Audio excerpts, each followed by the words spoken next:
Order, order. We come to our fifth panel for the oral evidence session. We have until 2020. Could Assistant Commissioner for Special Operations, Metropolitan Police, Matt Jukes, introduce himself for members of the panel? Thank you very much. I'm Matt Jukes. I'm the Assistant Commissioner in the Metropolitan Police responsible for our specialist operations, but also carry a national role as the Head of Counter-Terrorism Policing, responsible for the investigation of terrorist offences across the country and also our work in protective security. Thank you. I apologise. I think I may have inadvertently given a date rather than the time. This panel lasts until 2:20 p.m. I call the Minister. Thank you very much, Chair. Assistant Commissioner, good afternoon. Thank you for appearing in front of the committee today. And more generally, thank you to you and your officers for the incredibly important work that you do to keep the public safe. It is hugely appreciated. I'm conscious that some, but not all, of the committee will have spent quite a lot of time thinking about the nature of the threat that we face. You are supremely well placed, given the experience that you have, to talk about the nature of the threat. I know there'll be limitations about what you could say, but I think it would be incredibly helpful for the committee if, based on your extensive experience of policing, you were able to say something about the nature of the terrorist threat that we face today and how that compares with, say, 10 years ago. And also then if you could say something about your assessment of this legislation that we're dealing with and the benefits of it. Thank you. Thank you very much, Minister, and to the committee, thank you for the opportunity. Before I move on to the threat, I'd just like to acknowledge all those who've been directly affected by the reality of terrorism in the UK, and particularly to remember the victims of the attacks which have given rise to the movement towards this bill, and in particular to pay tribute to Figan Murray for her tireless campaigning to bring us to this point.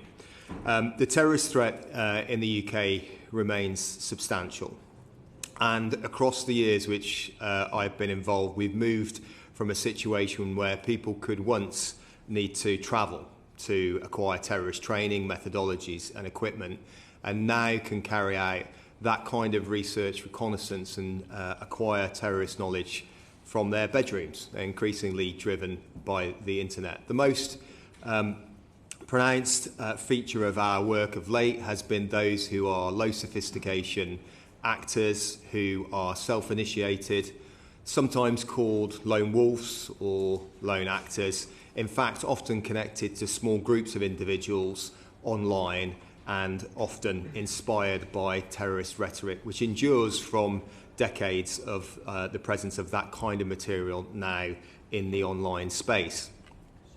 We see three principal forms of ideology driving radicalisation and risk. Those who've been inspired by or are directly connected to organisations like Daesh, ISIS, Al-Qaeda, so-called Islamist extremist terrorism. We have seen over recent years the growing presence of extreme right-wing terrorism in our casework and an increasing number of cases of individuals who are mixed or unclear or unstable in their ideology, seeking inspiration in the material online from a range of different sources, sometimes mixing and moving across those ideologies.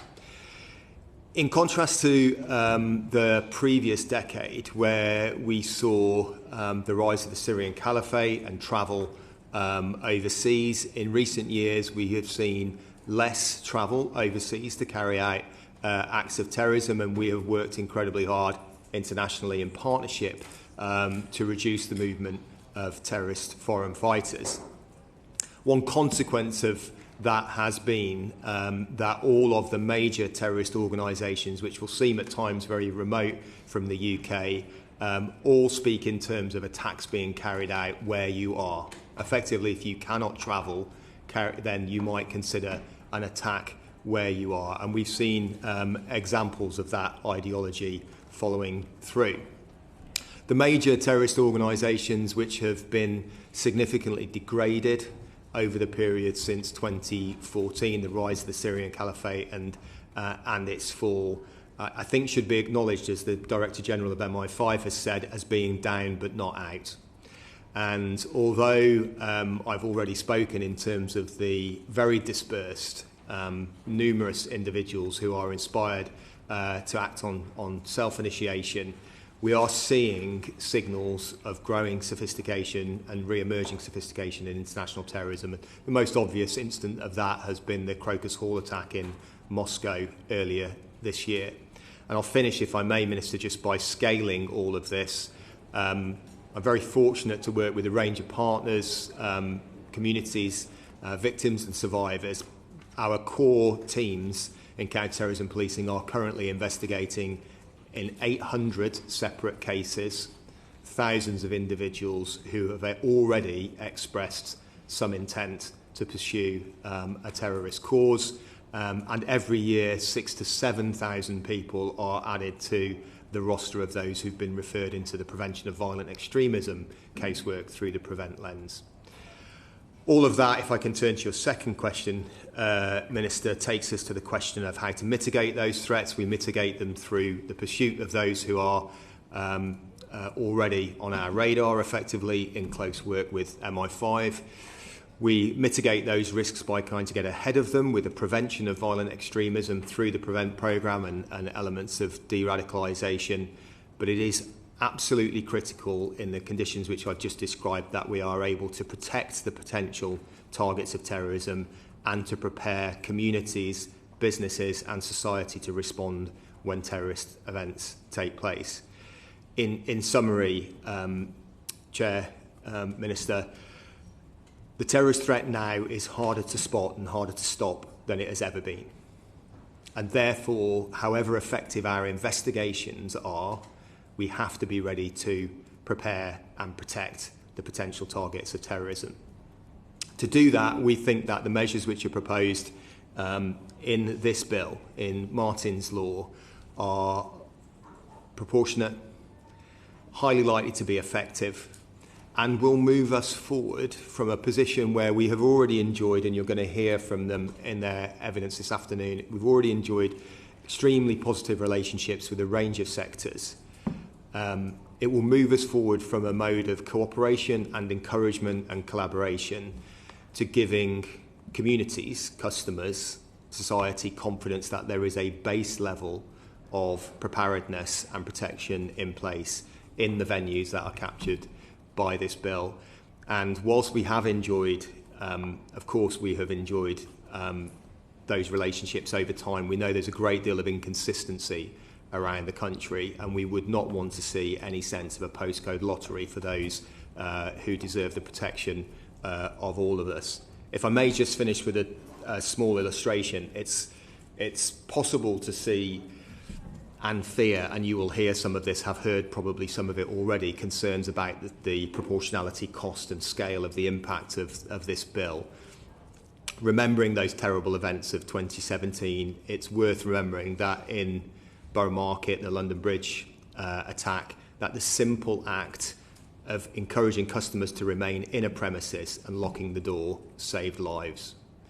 And so at the level of intervention that's proposed in the majority of premises, simple preparedness of staff to take low-cost or no-cost interventions can absolutely contribute to saving lives in the UK, and counter-terrorism policing, for that reason, is full square behind this bill.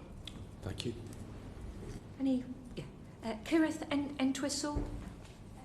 And thank you so much for your remarks. I really appreciate it. It's really useful to hear. I just wanted to know, out of interest, looking back at terrorist attacks that have happened over the years, do you think this legislation could have made a difference if it had been in place then? So I think clearly the foundational incident for these conversations is the attack on Manchester Arena in May of 2017, and the evidence of the inquiry is clear that a better prepared environment there, responders and those working in the premises could have changed the outcomes potentially, whether on that evening in terms of preventing an attack or mitigating its effect. So clearly I think we've seen that public inquiry focus there. One factor which has been discussed is that we of course will only capture a range of premises we might touch on thresholds, but we might capture a range of premises and not all public spaces. But one of the things I feel quite confident in judging is that preparing businesses in these different tiers to be more security minded, preparing people who work in those businesses to be more security aware and planful around the prospects of safety will raise overall the readiness of communities for attacks. So even if some attacks we've seen over recent years have taken place in public spaces, open areas, and wouldn't be captured by this legislation, we might have seen trauma kits more readily accessible in adjacent premises. We might have seen people who were travelling to or from work who were more ready to play their part in responding as part of a community response to those incidents. And we might have been able to mitigate some of the risks of the spread of those attacks in the way I described in London Bridge. So we know that where it has worked best, combination of vigilance, preparedness and physical security can all play their part. So we absolutely see both deterrent and mitigation of risk. Based on our experience of attacks over recent years, that would have to include those at major events, of course, and you're going to hear, I think, some more evidence about that. We know that in an enduring sense, major events and public events remain a focus of terrorist planning. Matt Rocker. Thank you, Chair. And thank you for your evidence today. The independent reviewer of terrorism legislation, Jonathan Hall, said of the 2023 draft bill that careful attention needs to be given to the risk of displacing attacks from locations within the scope of the bill to a location that's out of scope.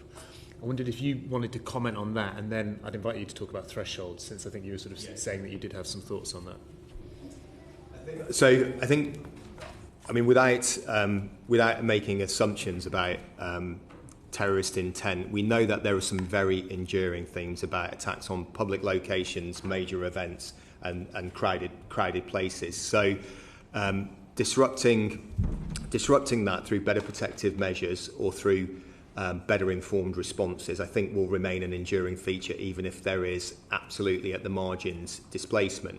And I can say that we see from our casework there's evidence that better protected targets sometimes do deflect terrorists to other targets or other locations for their intent. We have seen some evidence of that. I think the relevance of this bill, in the way I've already touched on, it serves to shift the whole of societal awareness in terms of vigilance and preparedness and to increase protection overall. So if there's displacement from one place to another, it's more likely still, as a result of this, if this bill were to pass and be enacted, that there will be a state of readiness, preparedness, deterrent in those other places. So I'm also sure that some of the, tragically, the kind of sectors and sites that have been in the sites of terrorists are much more susceptible to their ideology and their intent than they are to necessarily the shape of a particular bill or legislation. So sadly, for example, places of worship will endure as a potential target. And for those who are fixated on targeting places of worship, it's more likely that they might desist from a particular attack, or that venue would be better prepared. And there are examples from around the world, and of course we have lots of practice in the UK where security at places of worship actually has saved lives again. So I think if I recognise Jonathan Hall's reflections. I think any sense of a rising tide of awareness and preparedness will serve to secure communities, and I would suspect that displacement is something which we can have in view, we'll continue to work at, but not something we should be preoccupied by. I would say, because it goes to thresholds, if I may bridge to that point, that there's an area of attention we need to apply to those places which are filled with smaller venues but create big spaces. So if you think of some of the big public squares, I mean, we're in London, if you think of the big public squares in London, they may be surrounded by premises of 100 capacity, but overall create spaces that are very significant and very iconic. So for that reason, we had felt, going into the earlier evidence, given that the thresholds which were proposed previously were helpful they captured a scale of premises which, when they're taken together, often create, I mean, I could reel off the names of those squares, you know which they are, and I don't really want to give a target list to terrorists, but I mean, they're fairly obvious that there are a set of places across major cities in particular, and towns, where premises of 100 sit alongside each other and build up quite substantial public crowded places. So for that reason, we had felt 100 was a sensible place to start. You have to draw the line somewhere, and that felt to be it. So if we are to move upwards, we are losing some of those premises. I think, you know, the bars, clubs, restaurants that would have been in Borough Market might have been captured and therefore contributed to overall safety in that environment and now be missed. So on thresholds, we'd be anxious about the effect of moving further upwards, and if there were any consideration, would have preferred that to move back down to where the earlier drafts had started. Do I see any other members of the committee who want to ask a question? Matt Bishop. Thank you. Assistant Commissioner, thank you. First of all, if I can associate myself with the words of the Minister earlier in thanking you for your work and your colleagues in the wider service. Can I ask what your view on the investigatory and enforcement powers are in the bill, and do you have any concerns about them? So I think the first thing to say is, as I'm subject to a few watchdogs myself, that the best performance of a watchdog is to raise overall standards and to improve the outcomes for the public, and that might be seldom achieved by enforcement and is best achieved by the sharing of practice, the development of understanding, and the support of the sectors involved. So I don't have extant concerns about the investigatory and compliance powers. But I would expect a regulator and the authority which is going to come into that space to have its major focus on raising standards, and for us all to hold compliance actions as the backstop to the cases that might be required. And I say that based on, you're going to hear evidence from the Counter-Terrorism Business Information Exchange, who we work with closely to work with sectors, and we get an enormous amount of leverage from working with sector-specific experts themselves, and I would expect the regulator would want to do that rather than investigate and enforce in any excessive way. Having said that, the absence of something which is rigorous and provides that backstop would undermine the overall effect of the bill, I think, if it were not present. Yes. Thank you. You mentioned to the Home Affairs Committee that you'd like to see a regulator in place that could provide intervention support and improve notices. How do you feel that Security Industrial Authority, do you think that's the right regulator? So, I mean, the first thing to say is that's a proposition which has obviously come through close work by the Home Office and consideration of others. I think in essence, yes, I would, just to land on a conclusion, I would definitely say that the SIA is well placed, having played a leading role in regulating security standards. I mean, I'm into my 30th year of policing, and I can remember the quality of private security provision, nighttime economy venues, and all sorts of other places going back to the years before the SIA had their very important role. There is no doubt they have professionalised and raised standards across the security industry, and as well as the sector-specific support which we would get from networks like CTBIE, which you'll hear from, I do think the SIA is very well placed to sit at the heart of not just this function as a regulator, but also at the heart of the private security industry, which in the end will play a very important part in raising standards across the piece. So it's a matter, obviously, in due course for Parliament. It's been a matter for the Home Office to bring forward their recommendation, but we could certainly support continuing to work in the way we have with the SIA. Thank you. And timely finish there. I'm afraid that brings us to the end of the time allotted for the committee to ask questions. I thank our witness on behalf of the committee. Chair, thank you very much. And we call our next panel.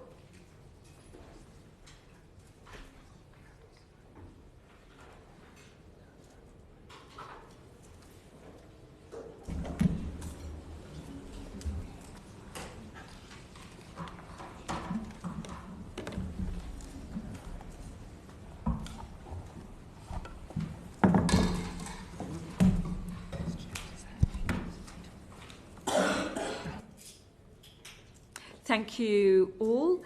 For this oral evidence session, we have until 2:50 p.m. Could the witnesses please introduce themselves for the record? Starting with you, Mr. Sharpley.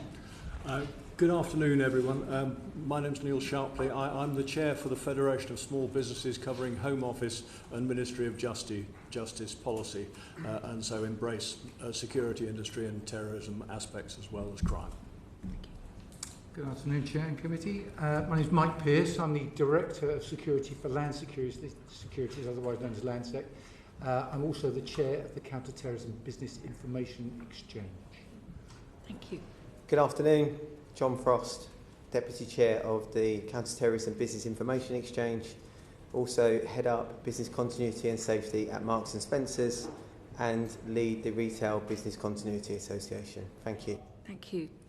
Can I call the Minister? Good afternoon, and thank you very much for attending. We're very grateful, not least because I know the committee is particularly keen to hear from the business community, and your evidence will be very helpful to us this afternoon, so thank you. But my question, if I may, is for Mr. Sharpley. I know that you've got huge experience in this area, and that previously, as part of the pre-legislative scrutiny process, you appeared as a witness in front of the Home Affairs Select Committee back in June of 2023. I think at that point there had been some previous concerns which had centred around capacity calculations, thresholds and the identity of the regulator.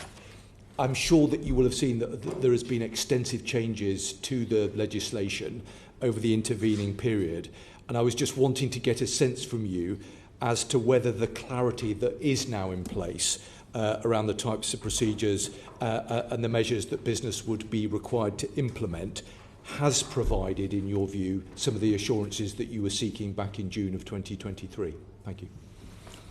The simple answer to that is, I think, yes. The comments that we made previously have been taken into account.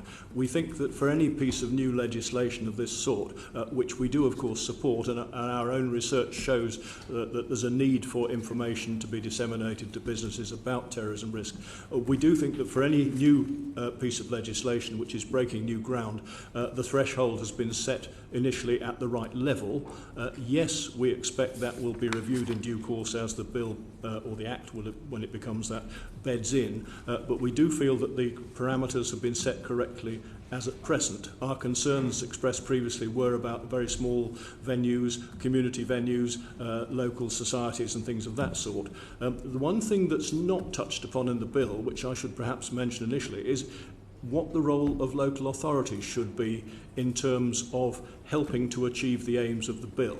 And we all agree that the aims of the bill are to achieve, to ameliorate risk as far as terrorism is concerned. And I'm sure it's been observed before that there are many public areas where a public area, an open area, is surrounded by a plethora of smaller businesses, many of whom will never be in scope of this bill, but all of whom, because of the current threat vectors, might possibly be at risk. And so my question really to you would be, should this bill also contain some provision that requires local authorities to assess the risks of those open areas and to embark on some sort of training exercise in respect of the smaller businesses surrounding them, whether or not they fall within the scope of this bill in terms of specific obligations? And that is something which I think does need attention. It's something we've touched upon a number of times before, and I think the local authority representative who gave evidence before the bill was launched also touched upon that. But it does seem to me to be an area, especially in smaller towns, smaller cities, where a considerable amount of good work could be done to reduce the risk beyond what is currently envisaged within the bill. But in general terms, we welcome the changes. We think the bill will take some time to bed in. Businesses will become accustomed to the responsibilities, and in due course those responsibilities may not be regarded as in such an onerous way as they might be regarded now for any new piece of legislation, and it may be possible with due consultation to change the parameters. But that's a matter for the future, it's a matter for research, it's a matter for data, and we need to do what is necessary to ameliorate the risk, not what is unnecessary but looks good in regulatory terms. We need to address the specific risks, the real risks themselves, rather than create a system which doesn't target those risks as extensively as I think it could be done. Thank you. Any further questions? That's a question, Chair. Thank you. Tim Rocker. Can I ask Mr. Frost just talk a little bit about what the day-to-day impact would be on the stores that you're responsible for? You know, put it in practical terms.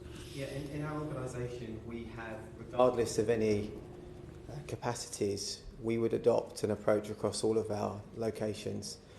The rationale for that would be, having suffered incidents of this nature in sites or stores or premises where the threshold would actually be lower than that's been set out, we would feel that there would be a moral obligation, as well as meeting the legislative obligation, to equip all of our stores. So we will have our own inspectorate across stores in the enhanced tiers, but we will ensure that our management teams are trained, engaged, educated and equipped proportionately to respond to acts of this nature in every site that we operate in. Sonia Cooper? Sonia Kumar. I'm making names and times up today. Okay, yeah, I understood. That's okay. How do you anticipate Martin's Law will affect customer experience, especially for small retailers who may not have visible security measures in place? Shall I answer that? And that's for, for all three of you. Okay, can I just set out, if I may, Chair, what the CTBIE do, what we're made up of? I think it's probably quite pertinent to this conversation. So the CTBIE have been around for over a decade now, sponsored originally by MI5 and sits now within the purview of CT policing. My co-chair is the head of the National Counter-Terrorism Security Office, and we have 30 very senior, well-experienced security professionals who sit around the table representing 16 sectors of the United Kingdom. Around that table also sits the SIA, the Home Office, HSG, a number of other acronyms that sit around that table supporting that group, each of whom have subgroups. So hotels, for example, will have the CTBIE has a subgroup where they will reach out through their subgroups to the other hotels, smaller bed and breakfasts, so that they're transmitting and amplifying messages both from government into business, but also from business back into government, specifically around countering terrorism. So we've been doing that for 10 years. It's completely voluntary. And these individuals give up their time and have given up their time to introduce some significant products into the public space, the run, hide, tell messaging, the platforms that we have, the Protect and Take platforms, all developed with John's help, supporting government in getting a message to the widest possible parts of the engine room, which is our economy, and giving it to businesses in such a way that it makes sense to them. We expect each of those sector leads to translate what they need to the messaging they need to give to their sectors, because the message, although is one message when it receives us, needs to be adapted to the particular sector it's being transmitted into. And that is part of the complexity of this great bill, which we support across the CTBIE. We're absolutely for it. We've been in it from the very beginning in terms of as an absolute support. CT should bring us together. Countering terrorism should bring us together. But the overriding impact for us or the overriding priority for us is that we transmit and get these messages into business in the most effective and efficient way we can. Let us at the CTBIE do that for you. We're very good at doing it. We're very practiced at doing it, and we can measure how effective that delivery is. There are, of course, many other groups, and I'm not saying you should exclude anybody, but this is a group that has been running very well for the last 12 years. Supporting the messages from government around countering terrorism. But it needs leadership. It needs leadership from sectors. It needs us to set examples for the smaller businesses. It needs us to set up confidence and grow confidence within those communities that we seek to protect over the coming years. That's the opportunity we've got. I don't know if I actually answered your question.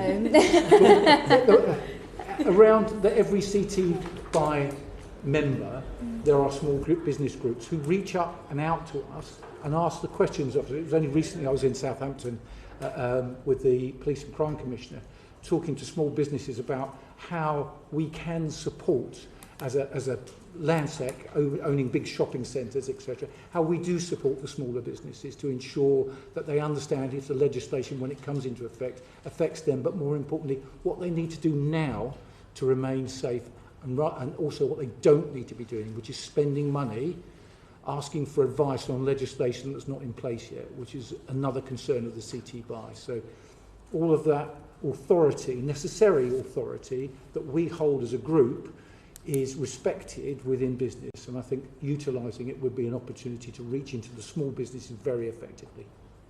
Does that answer it? Kind of. I would say yes, kind of. It's more from the customer experience point of view. Yes. I know you've spoken to me more about the retailer point of view, but in terms of the customers, do you think that will affect the customer experience for those retailers or small retailers that don't have visible security measures? I think none of us, the one thing we all have in common, every sector in the UK, is we rely on customers to drive the engine economy. So we rely on them coming back to our venues, coming back to our hotels, coming back to our shopping centres, coming back to our supermarkets. We rely on them. If they don't feel safe, and if they don't understand what their responsibilities are to keep their families safe, then they probably won't come back to us if there's a major event at one of those venues. They won't come back in the numbers that there were before. We don't take that for granted. For example, at St David's Dewi Sant in Cardiff, which is right in the heart of the community, a Landsec property, we have over 32 million people transiting through that centre. That's a huge amount of people, obviously, in a very vibrant city that we sit in the middle of.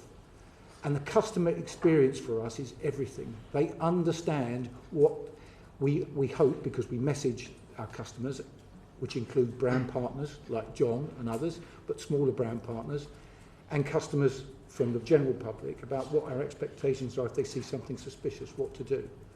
The run high tell message has not gone away yet. We've seen examples of that at some of our sites in Blue Water particularly, where people will move quickly if they see a threat, which has taken years to bed into the public conscience. So the experience for the public should be one of welcoming. Come on in, you're safe. Come and enjoy the venue that you're at. Come and enjoy the hotel you're with.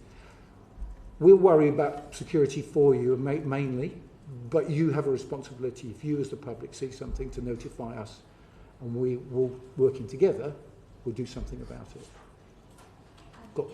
Entwistle. I'd like to echo the Minister's comments actually, and just say thank you for coming here today. I really value the input of businesses on this. So I guess I'm interested to know that the Home Affairs Committee argued that the capacity figure of 100 for standard duty premises was disproportionate and burdensome. What impact do you think the new capacity of 200 now will have on small businesses and micro-sized businesses? That's for anyone. Is that for me? In terms of the impact that the current threshold will have, yes. That's the question you're raising. Well, within the standard tier, perhaps not as much as one needs to worry about. Within those smaller businesses that fall within the enhanced tier, there is a real risk that there will be substantial costs incurred in compliance. And one of the problems is that if you fall towards the bottom end of the enhanced tier, you may not be able to pass on the full costs to your customers, and therefore it may affect profitability. It's going to vary because there are an enormous variety of different types of businesses, different types of premises, different types of staff who need training, and so one size definitely doesn't fit all. And one of the crucial things, I think, in terms of how this is regulated is that there is flexibility and the consultation in respect of the regulatory aspects which are to follow, I think will be quite important to establish some sensible and reasonable rules that are going to accommodate all different types of business. I think that is a very important thing. And in terms of guidance, it's absolutely essential that it is clear and comprehensive. It has examples that are not just limited to one type of business. And in terms of regulation in relation to capacity, we do need clarity. We do need to know whether we're looking at standing people, sitting people, whether we're looking at theoretical maxima, or whether we're looking at the actual experience of what number of people are accommodated. It's not necessarily the only criteria for risk, as I've already said, but we do need to have clarity as to how it should be applied so that businesses know where they are. In terms of other costs, if I can just briefly say, in terms of enforcement, it's absolutely essential, as with all legislation, that it is a collaborative rather than a punitive approach, and that it's an education-first process. We all want businesses to be educated as to how they can ameliorate these risks. Any more members of the committee have questions?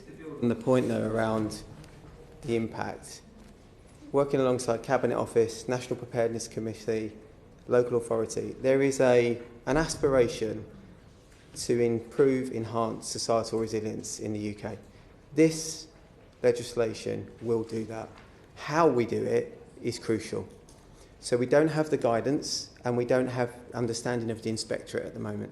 But if, during the grace period, we can work together on what that guidance looks and feels like, if we can work alongside business to shape it, then of course it will be better adopted. If we can understand the framework of inspection and we can contribute, then that will give us a much greater opportunity, a much better opportunity to win together and agree a way forward that is proportionate for everybody. But if we reflect on Mr. Jukes' comments at the beginning, by raising it from 100 to 200, we have excluded quite an enormous amount of sites, particularly on high streets, which will have no obligation to do anything, when actually having experienced attacks in those very sites where colleagues and customers have both been injured, where we were able to respond using low-cost evacuation, lockdown procedures and grab bags. I think that there is somewhat a missed opportunity if there was no obligation to do anything in those sites. And also there is a little bit of a question mark over training. I think in the standards here it says that it won't be an obligation to do that. There are enough free products to have enough engagement and education, I think, for even the smallest of organisations to be equipped to proportionately respond for no cost or low cost. Thank you. Any other questions from members of the committee? No? If there are no further questions from members, can I thank the witnesses for their evidence, and we will move on to the next panel. Thank you.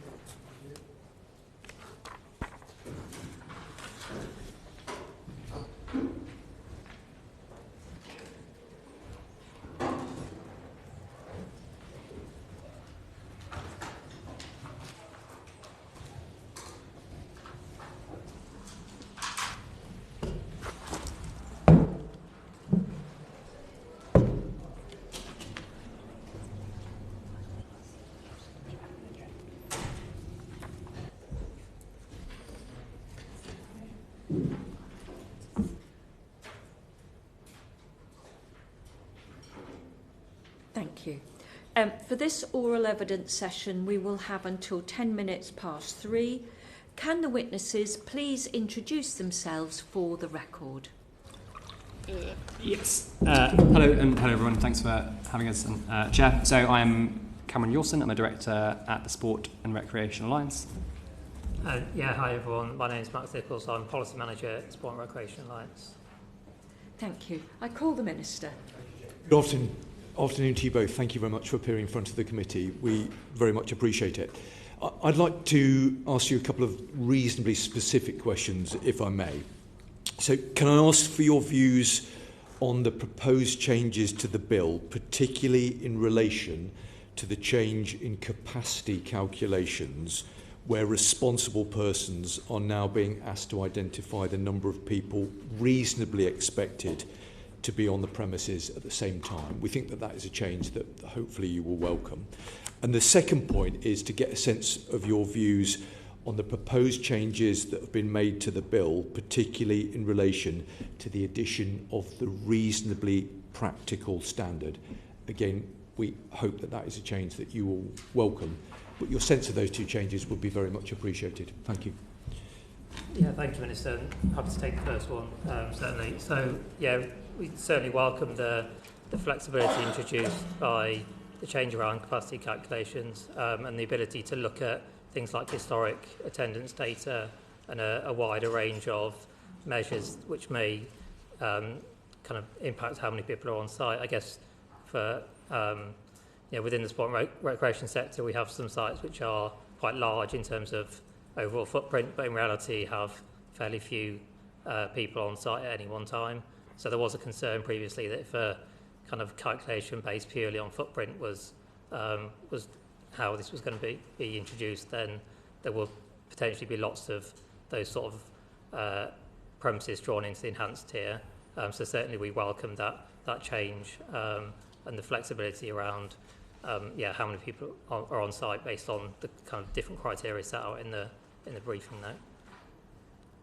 Yeah, thank you, Max. Why don't I take the second question regarding the introduction of this reasonably practical judgment, which the answer is we entirely welcome. I mean, I was also going to sort of kick off with a sort of broader point, which is that, you know, we and the sector more broadly very much welcome the intention of the bill. I think, as the gentleman before us said, I think everyone can be supportive of the principle of trying to make the country and specific sectors of venues more resilient.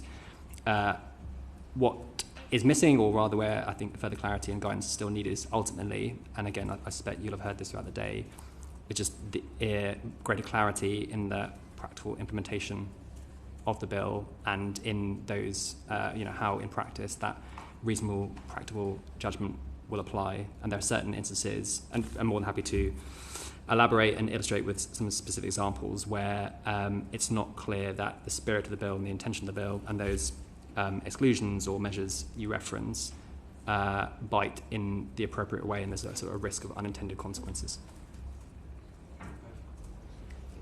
Sonia Kumar. For community-based sports venues like mine in Dudley, like the Community Boxing Club, what unique challenges do you foresee in conducting and maintaining regular risk assessments given the varied events types and participants that you have and demographics? I guess a kind of opening point generally on community sports venues and organisations. So as many of the committee will be aware, these are predominantly run by volunteers. So across the country we have roughly about 100,000 grassroots sports clubs, which I say are predominantly volunteer run, do kind of really important work in community in terms of getting people active, delivering community cohesion, all these kind of other social benefits that participation in sport and physical activity drives. But we know specifically post-COVID there's lots of challenges around recruiting and retaining volunteers, and one of the common things our members tell us is recruitment of volunteers is one of the key barriers to delivering more sport and physical activity. So as Cameron alluded to, kind of one of the things we're keen to kind of work with the committee and government on us and through to the production of guidance is to support those kind of volunteers and community-based organisations, understand what their requirements are, and give them as much information and guidance as possible to support that in their undertaking of their requirements, because you say that will look very different in different parts of the country, and we represent a huge plethora of sports and different recreation activities where their kind of clubs and activities are very different. So having that flexibility to understand what's appropriate and practicable for those different organisations is what's important. I was waiting for the cue. Yeah, I mean, just very, very briefly to add to that as well. I suppose, again, to reiterate the earlier point, what we want to avoid is unintended consequences. So it's quite hard, as at now, to envisage all the specific impacts that might emerge from the legislation, given there is a sort of clearly greater need for clarity and guidance. The overarching point is we don't want to impose any potentially prohibitive burdens, requirements on volunteers that are already very stretched, given that risks reducing the prevalence, provision of sport, physical activity, recreation, against the backdrop of, wider challenges and priorities the country is facing, issues with public health, struggling NHS. What we don't want to do is inadvertently reduce people's ability to participate in sport and recreation and physical activity, because there are those adverse unintended consequences of that too. Kira Entwistle. I'm interested to know where premises are in scope of the bill. Is it clear to you who the person responsible would be? I guess there are some areas where further guidance is or would be welcome. I guess one of the examples we have is around, so within sporting context we'll often have tournaments or events that may move around every year, housed in different venues. So for example, the Open Golf Tournament is held at a different golf club each year. So how the interaction between the organiser of that event and the premises it's being held at is really important, both from a responsible person perspective, but also in terms of the requirements that then drives for the duration of the event and for the rest of the year. So what we'd like to see is the flexibility for the duration of an event, which would be classed as a qualifying event, but would otherwise be held at a standard tier premise, that for the rest of the year, that is a standard tier premise and they understand their requirements under those obligations. But for the duration of the event only, then it's a qualifying event with those enhanced requirements. But there's still some slight uncertainty over how that would work in practice.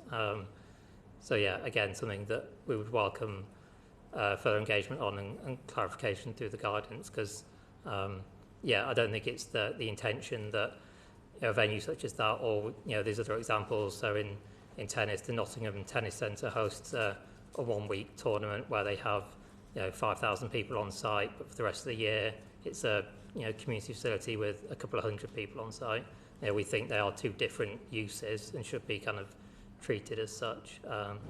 But yeah, we'd kind of welcome further engagement and clarification on that.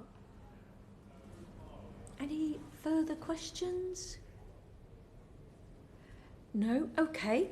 If there are no further questions from members, can I thank the witnesses for their evidence? We will move on to the next panel. Thank you.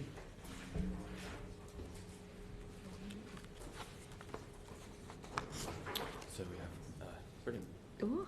We might just do a sound test.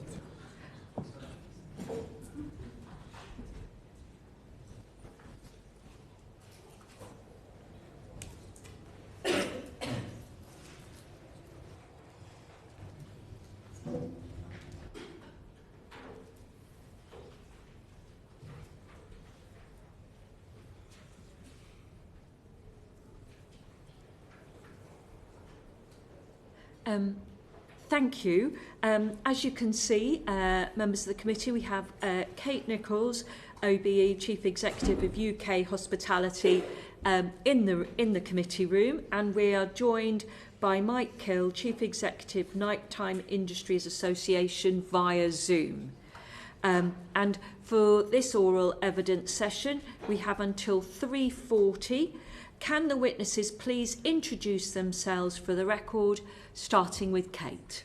Thank you very much, Chair. So I'm Kate Nicholls. I'm Chief Executive at UK Hospitality, which is the national trade body for hospitality businesses from a single-site independent pub, bar, nightclub, restaurant, hotel, right the way through to the largest national chains, as well as including some large event venues and exhibition centres. Thank you. And Mike. Thank you, Chair.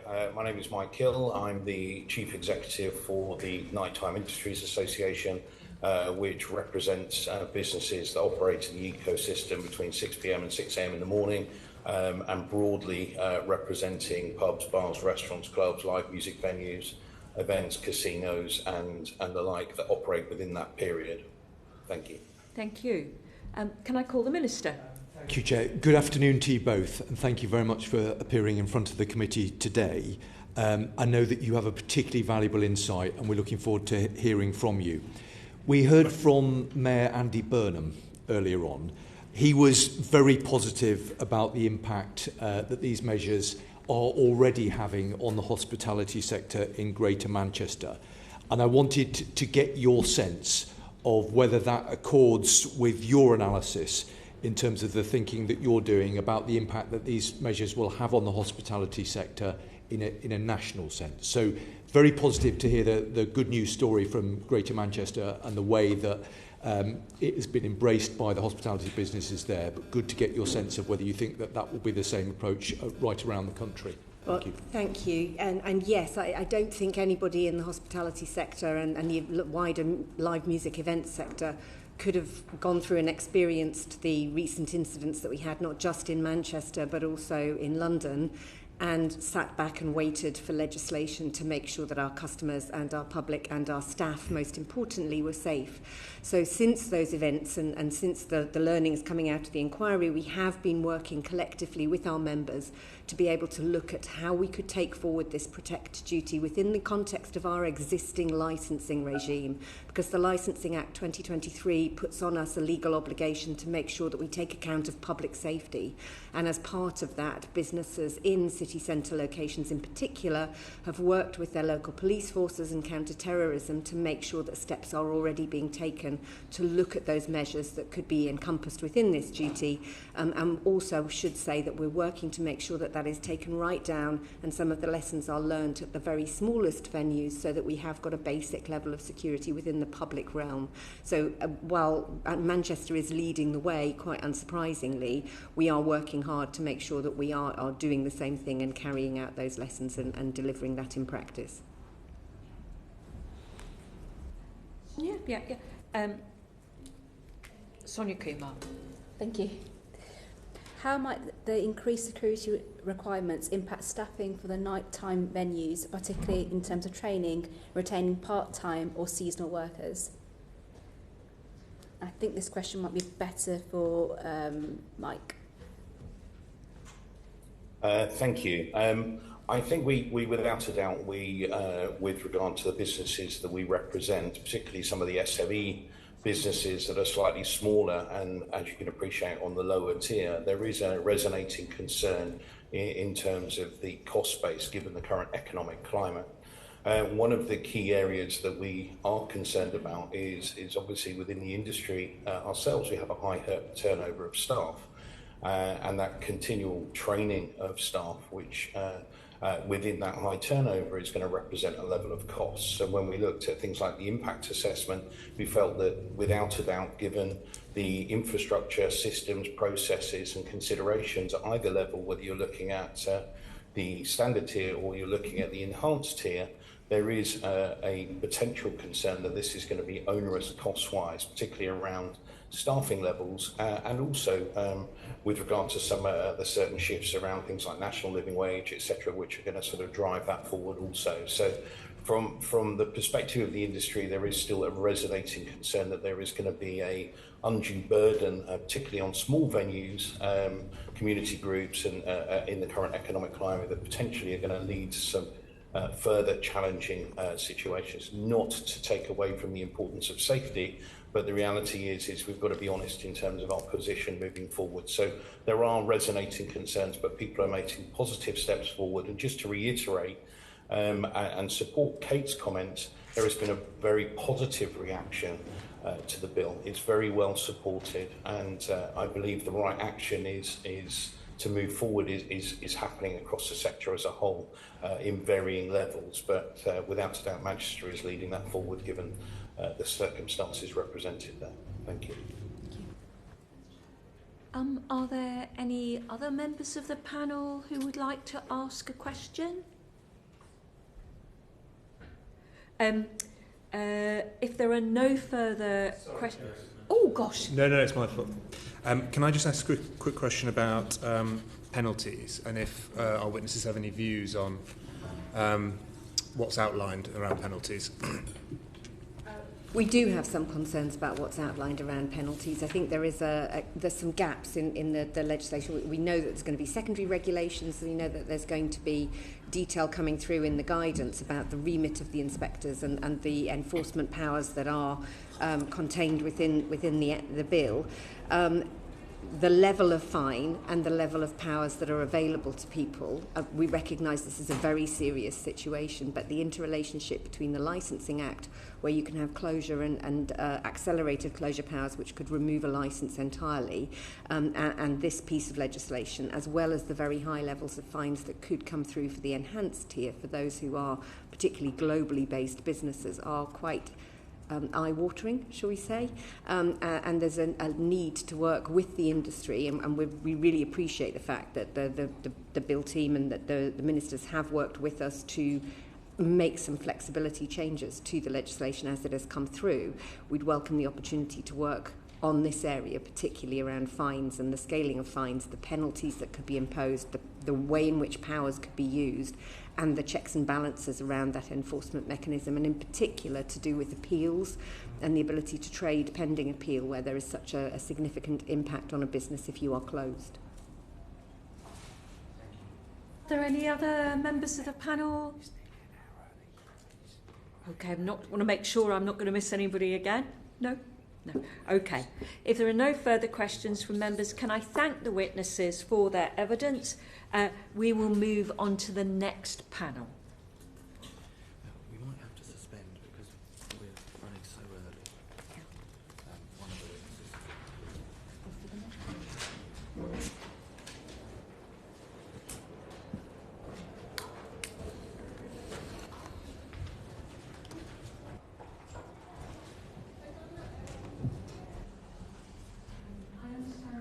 Be so far ahead of ourselves that not all the members may be here for the next panel, so there is a possibility I might have to just suspend the meeting for a while.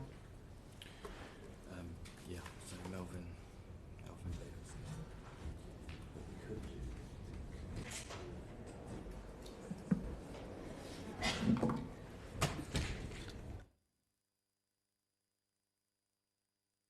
Sorry. The committee would have to agree unanimously without any. Okay. Sorry, I don't mean to put you in such an invidious situation, Mr. Collins, but I wondered if Gary Stephen is available via Zoom. No? Okay. I wonder if Jeremy Leggett might be here. Oh, Mr. Leggett, would you mind? I've got to ask the committee, but would you mind if I brought you on next? Sorry, Mr. Collins, about this. And then, can I ask members of the committee, are you happy that we bring the 11th panel? Sorry, the Minister has to propose an amendment to the programme motion, and then the committee has to agree without any objection. Okay, right. I'm trying to interfere with the powers of the Minister in this regard, in that I understand the Minister would have to move a motion that Mr. Leggett, who is on the 11th panel, be brought forward to panel 9, and there would need to be a unanimous vote of the committee. I'm happy to move such a motion if there is agreement across the committee. Are we all agreed? Agreed. Okay. We're all agreed on you speaking next, Mr. Leggett. You might even get your actual name in front of you. Thank you very much, very dexterous there. Okay. For this evidence session, we have until 4:10. So you could be answering questions for a very long time. For the oral evidence session, we have until 4:10. Can the witness please introduce themselves for the record? And thank you for your flexibility. It's my pleasure. My name's Jeremy Leggett. I'm Policy Advisor for ACRE, which stands for Action with Communities in Rural England. Chairman, if you'd like, would you like me to explain who we are as an organisation? Because we may not be familiar to very many of the committee. Would that help? We are an England-wide charity that supports rural life throughout England. We do so primarily through 38 county charities, one in each broadly shire county. each of which has a village halls advisor that provides advice, support and training to the village halls within their county. Some counties having up to 100, 150 entirely voluntarily run village halls. I should say ACRE, as the national body, prepares model documents such as hiring agreements that are used by the majority of village halls throughout England, and with adaptation frequently used in Wales, Scotland and Northern Ireland as well by our sister organisations. And I should also add, because of that, that as this is a reserved matter, we have been in touch with our sister organisations in the other UK nations about the implications of the bill in their areas, and I can reasonably confidently speak for my colleagues in Scotland. However, the situation with community buildings in Northern Ireland is somewhat different and has some particular complications. And as I believe there isn't an MP from Northern Ireland on the committee, it may be that that's something which we could pick up on, or I could sort of recommend who there could perhaps be contacted. Thank you very much. Can I call the Minister? I'm happy to pass. Thank you. Do I? Oh, okay. To Tim Rocker. Thank you, Chair. I just wondered, firstly, Mr Leggett, if you could give your views on the change of the threshold from 100 to 200. Yes, we welcome the threshold being raised, but I probably should go into a little bit of technical detail. Whilst the threshold was set at 100, that would have included pretty much every village hall in England, the 10,000 or so village halls. And the reason for that is largely to do with the dimensions of a village hall that you need for short mat bowls and a badminton court, because the dimensions then give you a theatre-style capacity of a little over 100. Whether that capacity is ever used in that way is very questionable. So certainly, following the introduction of the bill after the supplementary consultation on the standard tier, we welcomed it being raised, but more because it took a lot of the village halls where the legislation would be most problematic out of scope. And why it's problematic for those, I'm more than happy to go into further if you wish. Any other members of the committee? We've had quite a lot today about the sort of impact on businesses and training and timing, but I think lots of the organisations that this will catch, or certainly would have been more under the 100 threshold, but interested to hear your thoughts about the 200 threshold, are run by volunteers.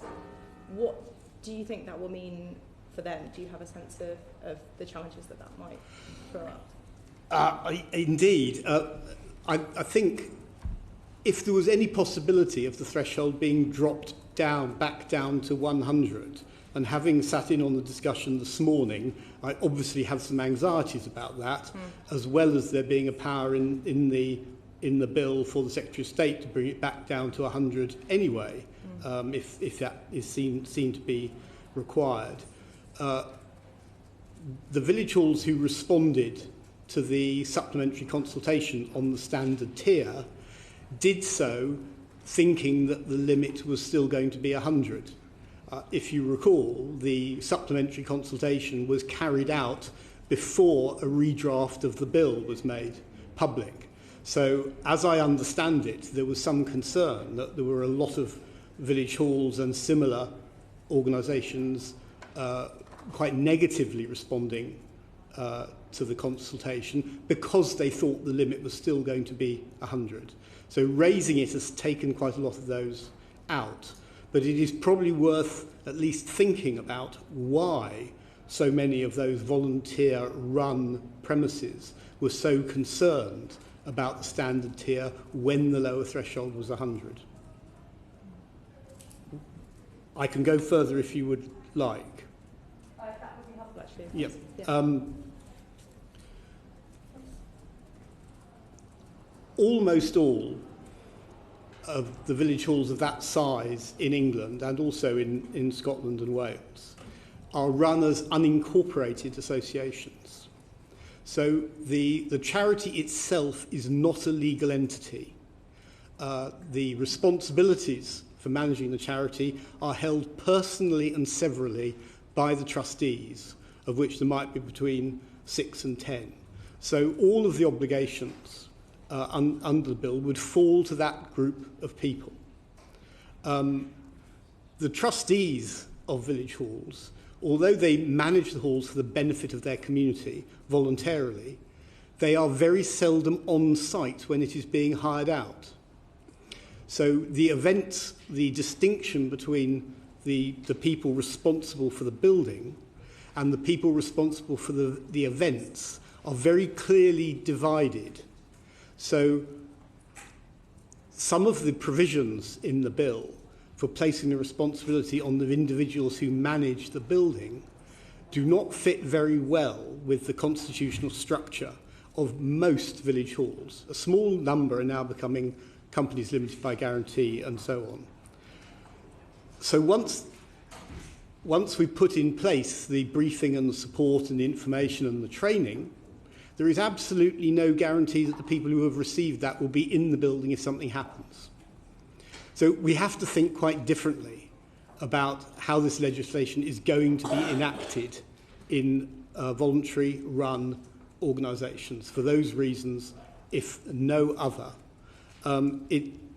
It's worth saying, I think, that many of those that we spoke to who responded to the standard tier consultation quite negatively are people who volunteer their time and their talents very freely to provide a facility for their community, which they do safely, 365 days of the year, no pay. These are volunteers within their community.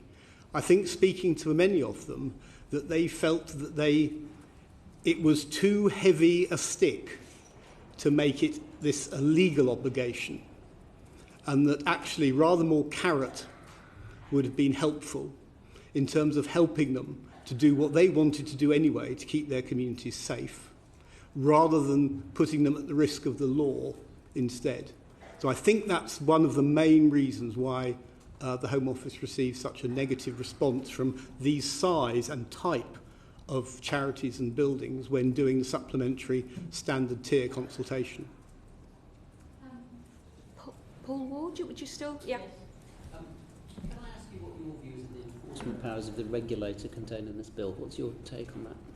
I have to say we haven't looked in great detail at that. I think we've been so concerned actually about the way the entire bill will be perceived by volunteers because of the risk of us losing a lot of village hall trustees simply because they don't want to see this responsibility falling on them personally, that we haven't looked very hard at the exact sanctions that might be placed on them if they don't do it properly. So is it fair to say you're satisfied? Because you're satisfied about the increase from 100 to 200, that a lot of those concerns have fallen away? Indeed. It was troubling this morning to hear quite so much pressure being placed on the committee to bring the threshold back down, because that would bring a lot of the organisations we are most concerned about back into scope. Thank you. Any other members of the committee? Oh, sorry. Thank you, Chair. I just wondered, so during its scrutiny of the previous draft bill, the Home Affairs Committee argued that the purpose of the draft bill was not clear. In your opinion, how clear is the purpose of the bill in its current form? I think we feel that the bill is better drafted now than the draft bill was that was consulted over last summer. I think there is still, as was said this morning, I think by the Parish Councils Association, I think there is a lot of work that will be needed to be done in the guidance and regulation process to make clear exactly how the responsibilities fall between premises owners and managers on the one hand and events organisers on the other. And that guidance and regulations will have to be tailored in a way that works for the situations I've described it, with halls that are run by volunteers who are not on the premises. Any further questions? Oh, sorry, you go ahead.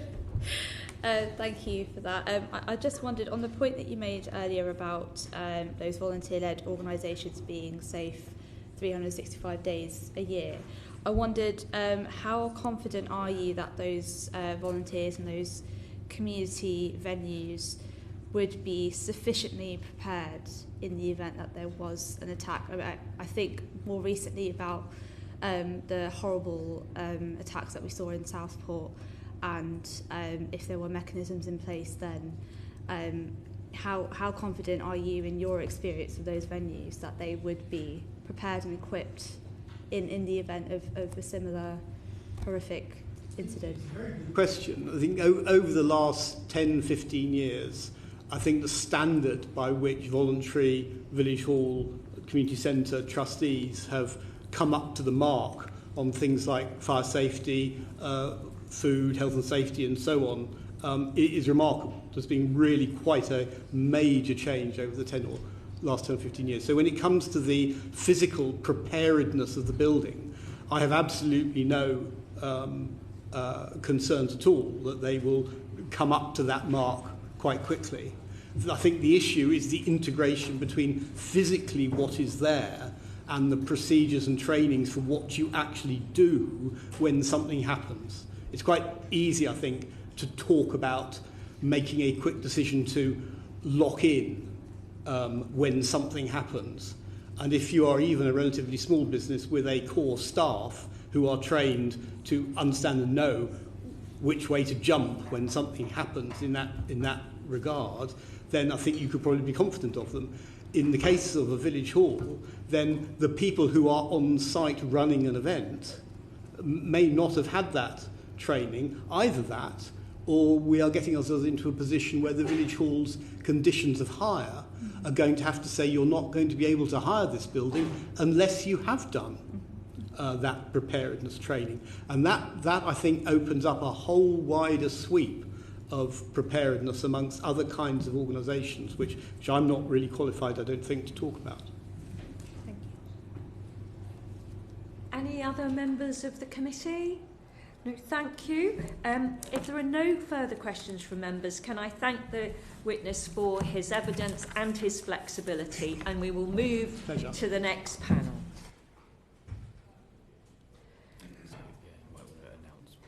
Yeah, so for the confusion of perhaps the panel members, our next witnesses are John Collins, CEO of Live, and Melvin Ben, spokesman for the Concert Promoters Association. Afternoon. Thank you, gentlemen. This is now panel 10 of the oral session, and we have until 4:30. Could the witnesses please introduce themselves for the record? Yeah, my name's John Collins. I'm the Chief Executive of Live, which is the live music industry body in the UK. We pulled together 15 different associations from across live music, including Music Venues Trust, which will be the smallest music venues in the country, British Association of Concert Halls, National Arenas Associations are taking us upscale, the Association of Independent Festivals, and the Concert Promoters Association, who Melvin's representing, also sits on my board alongside representatives from artists, agents, managers, ticket retailers, and right the way through. Thank you. Good afternoon. My name is Melvin Ben. I'm the Managing Director of Festival Republic, and I'm here today speaking on behalf of the Concert Promoters Association. Festival Republic would be the largest festival producer and promoter in the UK, producing festivals like Reading and promoting festivals like Reading Festival, Leeds Festival, Latitude Festival, Wireless Festival, Wilderness Festival, concert series in Gunnersbury Park, in Crystal Palace Park and Finsbury Park, etc., etc. But here today speaking on behalf of the Concert Promoters Association. Thank you. Can I ask the Minister? Thank you, Chair. Good afternoon to you both, and thank you for appearing in front of the committee. It's much appreciated. My question is for Mr. Collins. Firstly, I want to thank you for your consistent and constructive approach throughout this process. That has been very much appreciated. On the basis, I suspect, that you might be asked some more general questions, I wanted to ask you quite a specific one, which is how you see this legislation interacting with the events sector's already established security procedures. Thank you. For those comments, we are attempting to be a critical friend to strengthen the bill as it moves through the House. The first recognition would be the role of licensing in our industry, and every one of the venues I've talked about, every one of the festivals I've talked about will have a premises license for it, be that for the event or for the venue, and there are 4 objectives under that piece of legislation which relate to public safety, prevention of crime and disorder, etc. So we do have a concern as to how the requirements under this legislation will or will not align with the licence conditions that our venues and festivals will be operating against, and the risk that there could be some potential conflict, particularly as the licensing process is often a multi-year process where the local authority gets to understand the venue, gets to understand the festival, it comes back year in, year out. There will be the development of security advisory group sessions, a development of an event management plan, and so this is a long, well-developed process. And now we have the potential that there could be an inspector visits just before the event and says, actually, I'm not satisfied with all of this. I think you need to take these steps. And the first thing we'd notice, there's no requirement for them to be reasonably practicable in the bill, whereas the requirement for operators is to take reasonably practicable steps. So we think an amendment that adds that expectation to the inspectorate would be useful. And then beyond that, we'd like to see, could the guidance for this legislation be mirrored in the Section 182 guidance for the Licensing Act 2003 in England and Wales, and the equivalents in the other countries and regions? And then, is the potential that we could have something in the legislation that says a requirement from the inspectorate cannot conflict with a licence condition? Because if there is conflict, then potentially, should something happen and we have to get into the whys and wherefores, there's potentially legal considerations there as to, well, if I was compliant with this legislation, but you're saying I'm not compliant over here. So there's some sort of challenges there that we think can be addressed as the bill moves forward and the guidance is created. Okay. Chris Murray. Can I actually follow up on that, because that's really interesting to me. So what would drive that kind of conflict, for example?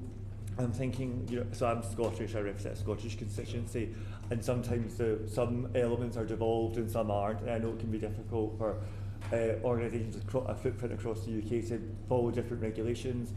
Or is it like that level of conflict you're talking about, or is it more that they'd be speaking across purposes and there's a harmonisation? The Act in Scotland is similar to the 2003 Act in its provisions. It would be, for example, a venue might have a condition that says you will search everybody on entry. Right.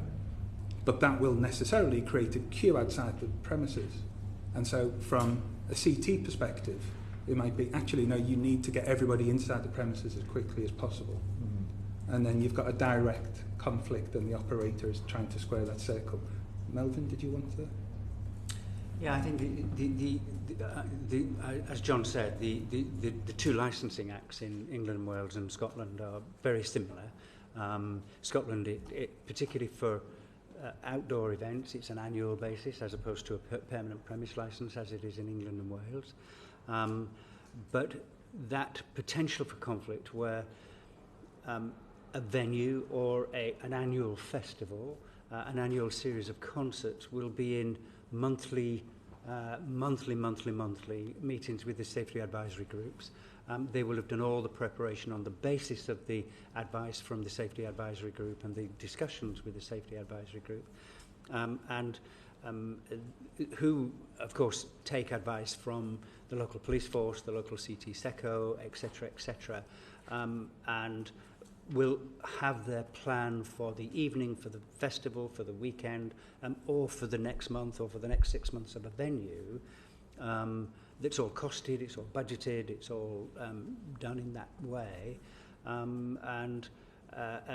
The regulator, the representative of the regulator may come in and say, I fundamentally disagree with that, I need you to do this. And it appears that they have supreme powers, certainly the way that it's written. It has no, as John said, it has no factor of reasonableness in it, which we have to have. You know, Parliament expects us to be reasonable in our endeavours, in our searching, etc., etc. This doesn't have that act of reasonableness. And it could cause conflict.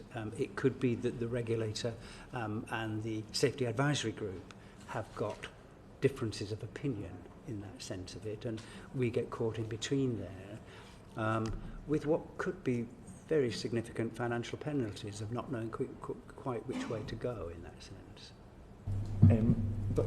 But the Act doesn't introduce that conflict. I mean, if there was a conflict between you want to get people through the door very quickly or have them queuing outside or a festival trying to make a decision, that sort of thought process already exists. The Act certainly introduces conflict outside of the venue. Without question, it introduces conflict outside of the venue. Venues are licensed premises, and we have, we abide by licensed conditions. That's how we survive in business. We work very hard to keep our customers safe. But we only have responsibility and jurisdiction over our licensed premise. We can have no jurisdiction or responsibility outside of the licensed premise, particularly outside of the licensed premise when it becomes onto the public highway. Once it's on the public highway, it's the responsibility of the law enforcement, obviously. The Act is actually trying to introduce a responsibility in something called the vicinity, which is very ill-defined, exceptionally ill-defined. We don't know what the vicinity is. Sometimes it's referred to as the grey space, but it's defined as the vicinity in the Act, where we somehow have to take responsibility for safety. We cannot undertake safety in a public space because we have no legal right to affect what the public are doing in a public space. And actually the British public in the main know that the only people that can charge them or direct them to do something different to what they're doing on a public highway are the police forces. And so if our security personnel, for example, are directing a crowd that do not want to be directed to do something, they have every right, and we've got lots of video evidence of this in various locations, to stand their ground and say, you have no right to tell us to do that, only the police can do that. The Act is actually trying to tell us to do something that legally we're not allowed to do. And that's a very significant conflict. That's even if the concept of vicinity was defined, we still have the problem of the external to the licensed premise, which is very defined, where we have that responsibility. So there is conflict there, and the general, obviously the general essence of the Act, we're massively in support of, where most of us are doing that. The direction of the desire of the Act, we're doing day in, day out. But there are times when the Licensing Act is a really good basis for keeping customers safe. Incredibly good. It's standing the test of time really well. This introduces conflict to it, unfortunately. Any other members of the committee? Paul. Hi. I asked Andy Burnham this morning about what protections there'd be, particularly for smaller live music venues, and to seek some reassurance about what happened in Manchester. And he said in Manchester it's worked voluntarily very well, and his solution is to hug people close in terms of small venues, listen to them, ask them what they want, how they can make it work viably for the public and for the venues. I wanted to ask you, for those smaller venues, we're talking between 200 and 400 really capacity. What's your estimate of, he said there would be low to zero costs for these venues. What's your assessment of that? I think, firstly, through our member, the Music Venue Trust, they reckon there are about 17% of their members, of sort of 800 members, so what's that, 140, 150 odd, sit between 200 and 300. So 50% sit below 200, and then the remainder above 300. So there are a lot of small music venues out there. So actually I know we had talk about whether the threshold should be for the standard tier. I think actually there would be an argument to say move the threshold to 300, particularly for licensed premises, because all those venues already have the requirements of the Licensing Act, as Melvin put it. So their view is, if this is introduced in a way that's integrated into operating practices under the licensing legislation, actually it doesn't need to be overly burdensome. It would actually align quite nicely with the standard operating practices, particularly if an organisation like MVT was able to develop sector-specific training that it could then cascade out to its members. I think part of the challenge in trying to understand the cost and the implications for this legislation is that the tiers are so broad, the scope of the bill is so broad, particularly, and I'm wandering off your question a bit, but the enhanced tier goes from 800 capacity venues up to 175,000 capacity festivals. Well, some are a little bit bigger than that. Even bigger than that, yeah. So that it literally ranges from 800 to unlimited as it's written, but the largest festivals in the UK are over 200,000 people, for instance. Mm-hmm. So again, it's a complicated one because safety applies to everyone, regardless of the size of space. There's again, and John and I talked about this a little bit. And particularly in respect to the previous speaker, I only caught the end of, but. If you have if you're putting on an event in an unlicensed premise, a church hall or a community hall or something of that sort, if it's for up to 499 people, you don't need a premise license. You can apply for a temporary event notice, and that's a licensing cut-off in that sense. From 500 onwards, you need to have a premise license. And it would seem sensible to me, at least, that this Act should at least mirror that to a certain extent, because once you get into the premise licensing, you get into that safety advisory group meetings, you get into sitting in front of local authority committees to get that premise license to do everything properly. So there's an element of crossover there that I think should be thought about a little bit. But there is that point that John makes, that you then go from 800 to 200,000 or greater, and should there be a different onus on a different, and I think it's fair to say that those events, Reading Festival is 105,000 people. Clearly our at Reading Festival, the intensity of planning and thought, etc., around a large event like that, where the 105,000 people are all camping as well, is probably under greater scrutiny than, let's say, a 5,000 AIF festival, or independent festival, that's somewhat under the radar to the world in a way. So there is that discussion. Mm-hmm. We all accept, of course, that safety is paramount, and that's how we, as I mentioned, that's how we keep in business in that sense.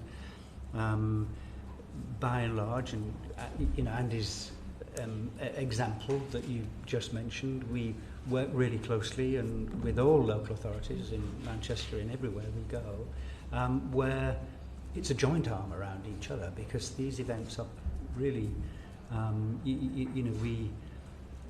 local communities value the music spaces that they have. They're great for the local economy, etc. And so there is an element of partnership working. The smaller venues, the larger venues, it's our business, it's what we do. But of course it has to be partnership working. And any legislation, the more partnership working within legislation that there is, the more coherent and better it will be in our experience. And at this point in time, it feels a little bit that the way that it's written, the way that it's planned, is a little dictatorial and not partnership. It's a little bit you must rather than you must do rather than you must consider and take relevant advice, etc. My question was about his assessment that could be 0 to low cost for smaller venues. We are talking about 200 to 400. What's your assessment of, for example, what's the average profit on a concert like that, if there is even any? And secondly, what's your assessment of what the cost would be under this bill? I mean, are we talking about individual bag checks that would need to be funded, or what are we talking about? Sure. So most grassroots music venues operate on a 0.5% profit margin, which is not a profit margin because the people who run those premises are not paying themselves properly. So actually they subsidise because of their passion and love for music. Something like a bag check could actually create another type of security problem for venues like that, which probably doesn't have a condition. If it is a 150, 200 capacity premises, it might not have a condition saying you need to search every person on entry because of the scale of what they do. If that was imposed, then yes, there would be additional cost because you'd need to be able to staff that. But more concerningly, there would be then the creation of the queue outside the premises, which Music Venue Trust have identified as creating a new risk that actually was maybe not addressing a risk that wasn't there in the first place. I apologise I'm being vague, but trying to pull numbers, given we are not entirely sure what the guidance is going to say, the final form of the bill, the expectations of the inspectorate in terms of what operators should do is pretty challenging. But if it is brought in a way that's aligned with our licence requirements, then yes, it can be lower cost to comply. Tim Rocker.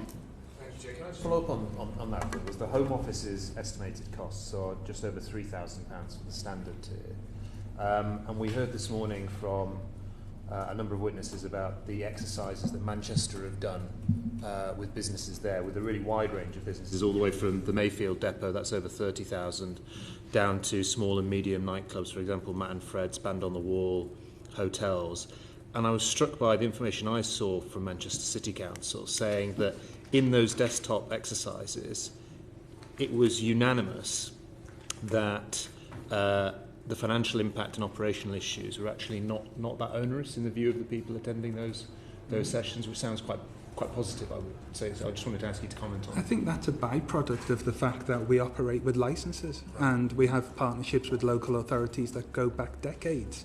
The variable we don't want introduced is for an inspector to come to a venue or to a festival and insert new requirements, which they can do at the moment on the balance of probabilities, with no appeal, and disrupt that well-established way of working between the venue and the regulator. The Home Office's costs, I think that the difference between the low-end cost and the high-end cost for the total bill is eightfold.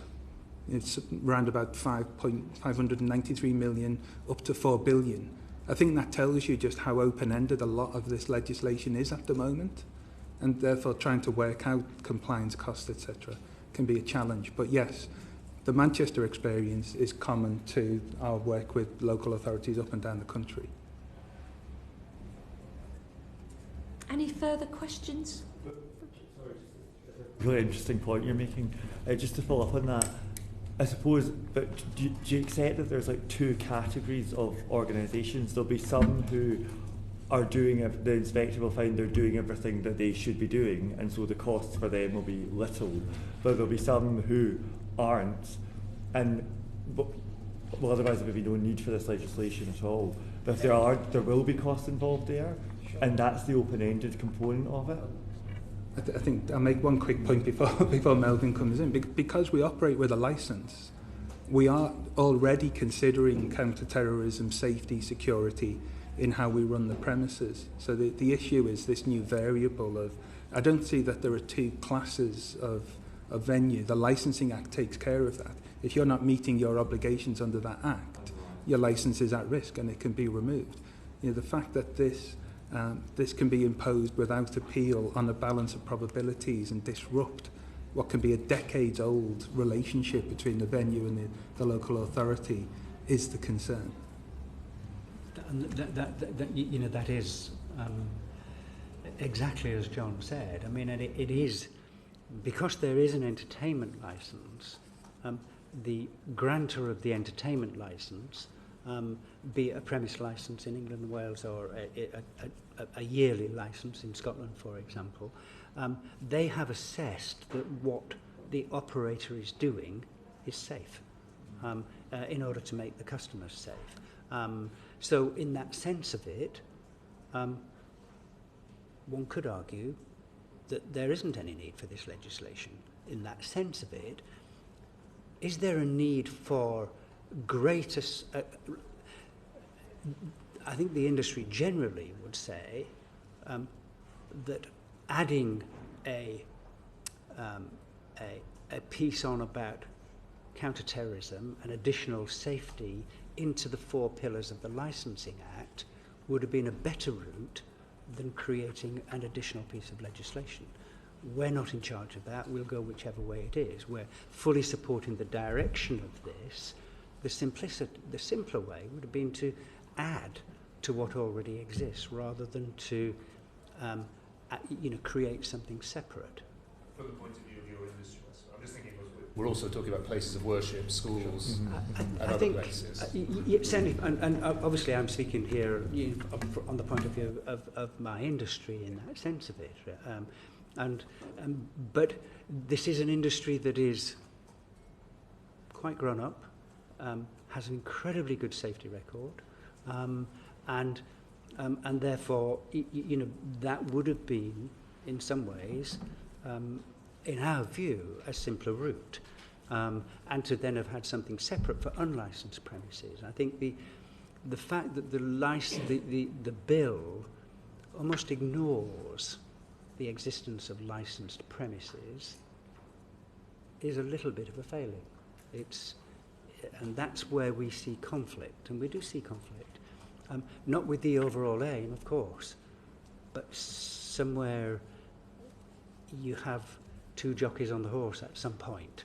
That's where you're going to get to. You're going to get to a point where there are 2 jockeys on a horse. And when there's 2 jockeys on a horse, that horse never wins. That's the usual position. Unless I've never backed one that won anyway. But anyway. Are there any further questions? If there are no further questions from members, can I thank the witnesses for their evidence, and we will move to the next panel, panel 11, and it will be, thank you gentlemen, and it will be Gary Stephen, Head of Security at University of Glasgow.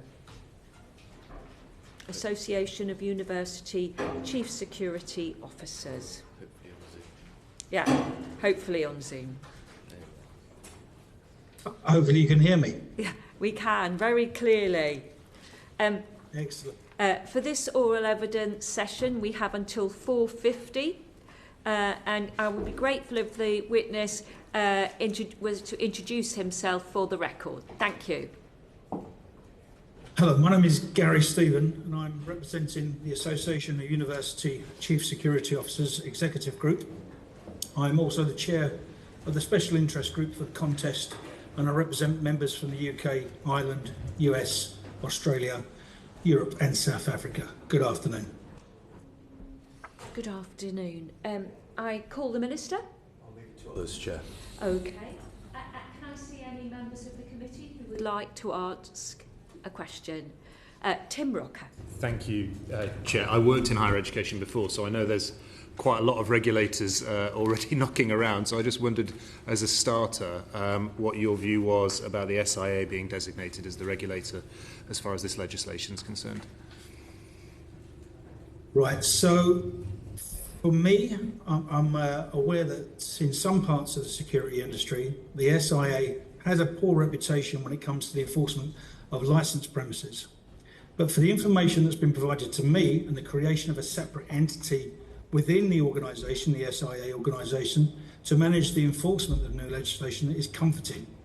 Looking at the alternatives, this seems like the most practical and logical appointment on the face of it.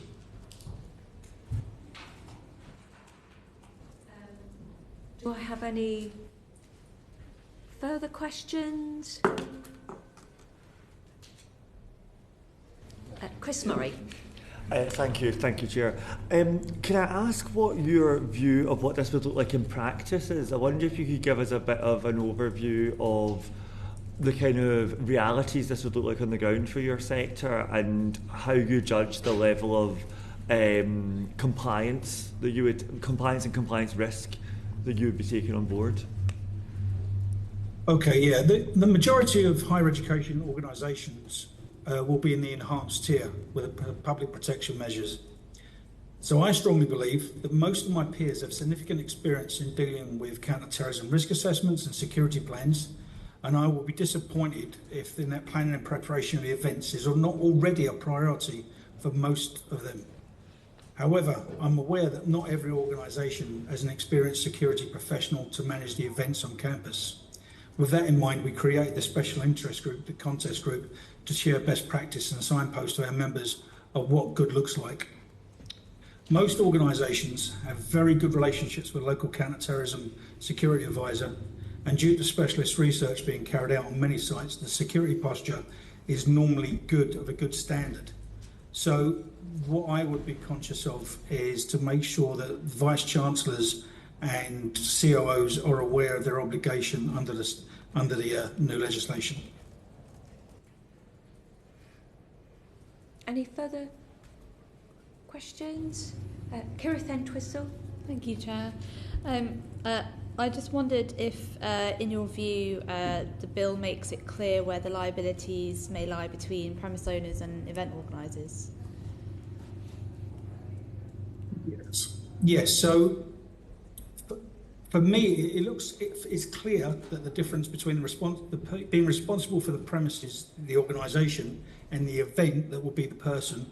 However, in the discussions we've had and with my peers, we believe it's important there's a clear understanding between the organisation and the event organiser who is exactly responsible for what. We would hope this is done by having the correct risk assessments and security plans in place and they're shared appropriately. So on the face of it, it looks clear to us that that is the organisation for the premises and a person for the event. So we're quite comfortable with that. Can I just follow up on that?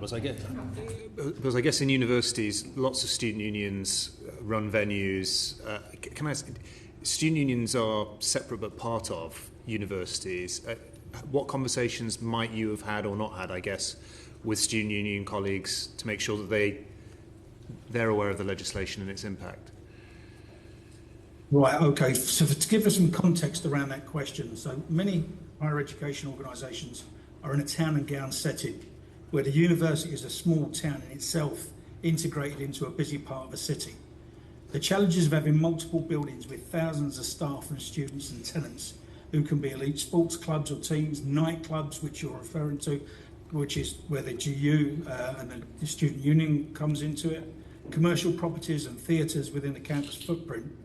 It could be confusing to who is responsible for those buildings. The conversations we've had initially are that they are looking for us for guidance, and that will, because most of these higher education organisations own the buildings and then lease them out to the smaller organisations.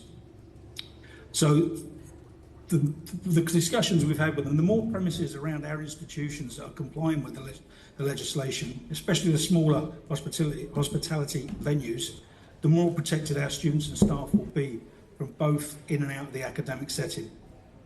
So with this in mind, the original threshold as a standard tier to start 100 people would be more beneficial for the bill, in my opinion, taking a lot more of those premises in to scope. And more venues will be prepared to deal with incidents. Does that answer your question? It does, thank you. Any further questions? If there are no further questions from members, can I thank the witness for his evidence, and we will move on to our next and final panel. Thank you very much. Thank you.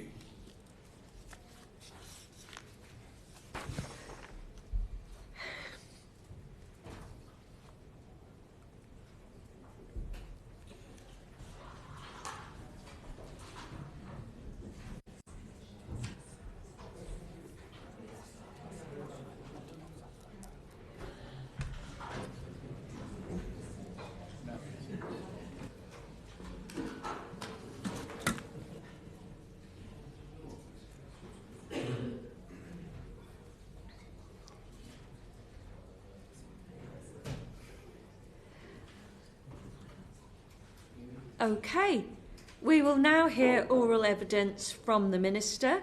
For this final panel, we have until 10 p.m. Sorry. Can the witnesses please introduce themselves for the record? Good afternoon. I'm Dan Jarvis, MP, the Security Minister. I'm Debbie Bartlett. I'm Deputy Director for Protect and Prepare in the Homeland Security Group in the Home Office. I don't suppose there's any point in asking you to ask questions of yourself. So is there anybody else who'd like to open? Paul War. Can you explain to us why you increased the standard tier capacity from 100 to 200? And can you answer some of those concerns raised by both Figan Murray and Andy Burnham this morning on this point? Yes, I'd be happy to do that. But I think with the indulgence of the Chair, you'll perhaps just let me say a few words of context in terms of the session that I think that we've had today. Because I hope it's been a really useful opportunity for members of the committee to hear from a range of authoritative stakeholders about the bill. And I think that certainly from my perspective has been incredibly useful in terms of informing our collective understanding as it moves forward in its passage through the House of Commons. I think it would also be remiss of me not to just reiterate the comments that I made earlier on about Figan Murray. I think her contribution and the contribution of the team that have supported her has been outstanding and inspiring. And we frankly wouldn't be in this place without the incredible work that she has done over some time now. And I think that is worthy of recognition by the committee this afternoon. I also just want to very briefly reflect on the testimony that we heard from Assistant Commissioner Matt Jukes, because I think that was significant. He, I think, very helpfully outlined the nature of the terrorist threat that our country faces.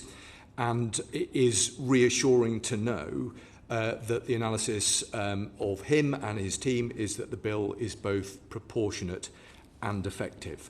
I was also struck by the very positive testimony that we heard from Mayor Andy Burnham and the Greater Manchester experience. I think for those who have had some concerns around proportionality and the impact that this could have on certain sectors of the business community and the hospitality sector in particular, I think it was reassuring to hear the very positive experience from Greater Manchester.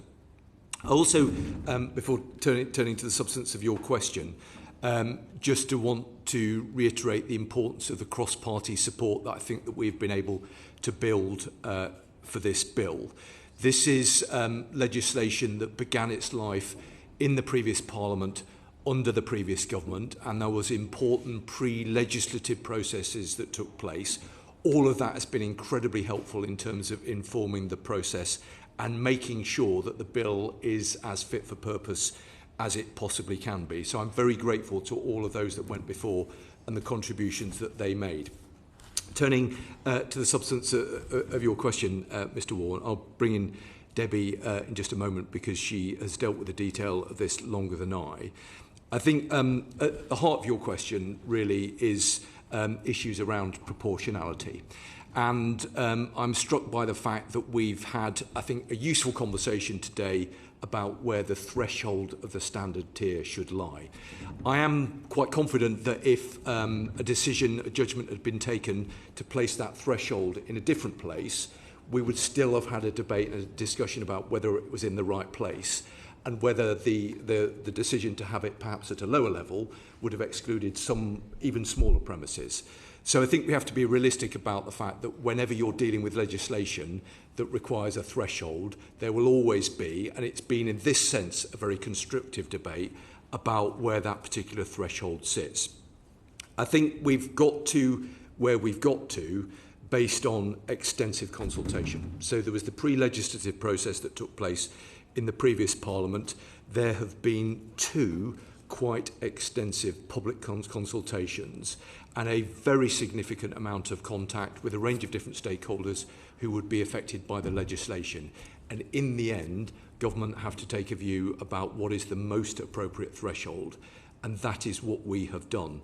We think that that is the right judgment, but clearly there is a debate still to be had around that. But after very significant consultation and consideration, that's where we've got to. And as the Minister, I think that that is the right judgment.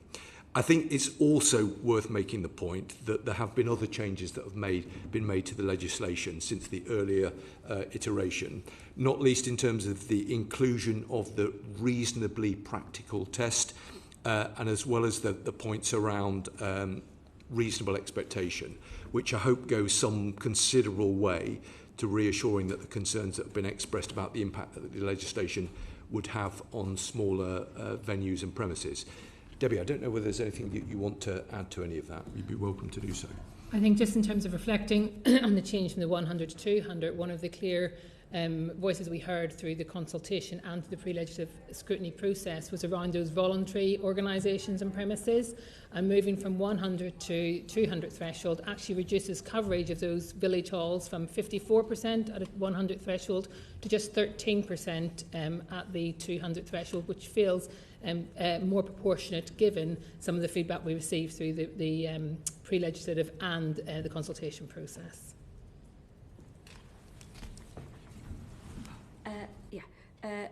Chris Murray? Thank you, and thanks for what you've set out there. We've heard in the sessions about how some wanted it to be at a lower threshold and some at a higher threshold, so I can understand that you have to pick a number somewhere in between, so it makes sense in how you set that out. But I'd like to ask a question, if I can, about compliance and how you're dealing with organisations that don't comply. Obviously, the hope would be that as many organisations as you come across actually are complying and are doing this kind of thinking already. We've heard how things like licensing regimes pretty much encourage a lot of organisations to do compliance. So could you talk about why you've set the threshold for non-compliance at that maximum that you have, and what the sort of process was in deciding that? Yeah, certainly. So I think in setting out the compliance and the sanctions regime, I think the decision was taken at looking at the sort of heart of the bill was proportionality, to have a primarily civil sanctions regime in place. The key role for the regulator, has been discussed here already today, is around educating. This is about bringing people up to standard. It's about improving protective security and organisational preparedness across the country. But obviously, to enable that regime to have teeth, there needs to be some kind of compliance and sanctions regime in place. The sanctions regime allows for flexibility. We've heard from significant witnesses today. This cannot be one size fits all. We are talking about extensive number of sectors with different operating models, different ways of working, different staff ratios, etc. So there has to be flexibility in all parts of the bill, including the compliance, and setting the compliance regime where we have at the 10,000 maximum for the standard tier, and then the 18 million or 5% of worldwide revenue for the enhanced tier, does mirror some other regulatory regimes in this space, so it's not unheard of. And it also gives us the flexibility, because when you consider the enhanced regime in particular, you're looking at venues that could be 800 person capacity right through to 100,000 person capacity, and that's quite unique in terms of what their revenue structures, etc., will be in terms of how they will differ.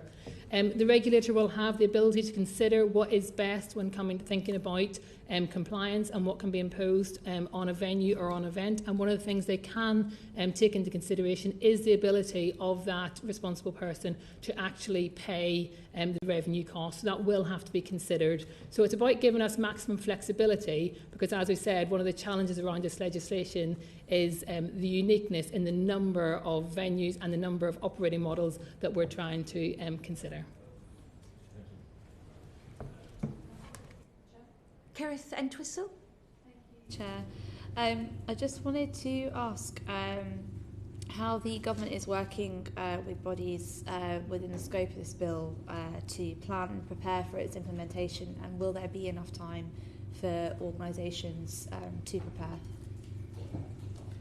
Thank you for your question. Yes, we are confident that there will be enough time.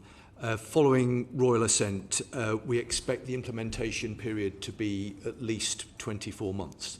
And given the extensive consultation that has already taken place with stakeholders, that is very much a live process. That is not a process that will come to an end. That is a process that will continue throughout. So, yes, having looked at it very carefully, the Home Secretary is particularly keen to ensure that we do have an implementation period that will allow ample time for those businesses that will be affected to properly prepare. So, yes, we're confident that all of the relevant safeguards are in place, but it is important that we continue to engage with business and stakeholders. That has been a productive process. There have been, as I said, 2 public consultations, and I think more than 100 stakeholder engagement events with hundreds and hundreds of businesses have been engaged throughout that process. That will continue, and we will make sure that all of those businesses have the information that they require to implement the legislation. Is there anything you want to... Katie Lamb. Can I ask more about from time to time and what we're considering that to mean? Specifically, I'm thinking I've got a few large churches, say in my constituency, who might have 1-2 events a year where they might have 200 people present. Are they included or are they excluded? So in terms of, just to clarify in terms of how we're treating places of worship within the legislation, they are being treated slightly differently in terms of regardless of what their capacity, if they're over the 200, and I'll come back to your question in a second, but if they're considered to be over considered over 200, regardless of whether they're over 800 or not, they will all be considered within the standard tier, and that's to reflect the unique role that faith communities play in society. In terms of time to time, so how we've changed the how we're calculating capacity within the legislation, again, goes back to that piece around making it slightly more proportionate and more venue specific. And so venues themselves will have to consider the greatest number of people reasonably expected that will be present at the same time. So, and that's about that word expected. So if they know that there's going to be more than 200 expected at their venue at a time, then they will be caught within that. I think where the time to time comes from is if there is an unexpected event and they unexpectedly have 200, but you couldn't consider for that, there won't be any sort of automatic, you will now be in enhanced tier, the standard tier, or you won't jump to enhanced tier from time to time. So it's about the expected. If you expect more than 200, then you will be in scope of the legislation. Tim Rooker? Can I ask a specific question about compliance notices? Why does the offence of failing to comply with a compliance notice only apply to enhanced duty premises? Again, that goes back to the proportionality aspect of the legislation, and what it is we're actually asking of standard tier premises. So for standard tier premises, what the bill is requiring is around putting in place protective security procedures. So it's not asking as much as it is of enhanced tier premises. Therefore, we didn't feel it was appropriate to put in place restriction notices that could be conceived more burdensome for those smaller businesses and smaller premises. Could I just ask, Matt Bishop, do you still want to ask? No, thank you. Okay. Yes. Chris Murray. Could you talk a bit about the proposal of the SIA as the regulator? Why did you sort of choose the SIA as the regulator? And specifically, how should an organisation respond when the organisation perceives there's a conflict between what the SIA is asking them to do and what other legal rules, such as licensing, would be asking them to do? Let me pick up on the first bit of your question, and then I'll hand over to Debbie for the second bit. Clearly, this is a very important role for the regulator. And there's been an ongoing debate over some time about how best to provide that regulatory authority. And there were a number of options that have been considered both by the previous government and by this government. And there were other ways of providing that regulatory authority. Clearly, we were mindful of the Cabinet Office guidance about how best to proceed in terms of the creation of new regulatory authorities, which is not recommended. And we look carefully at the current role and responsibility of the SIA, and the judgment that was taken was that they have or will have the necessary experience and skill set to provide that regulatory function.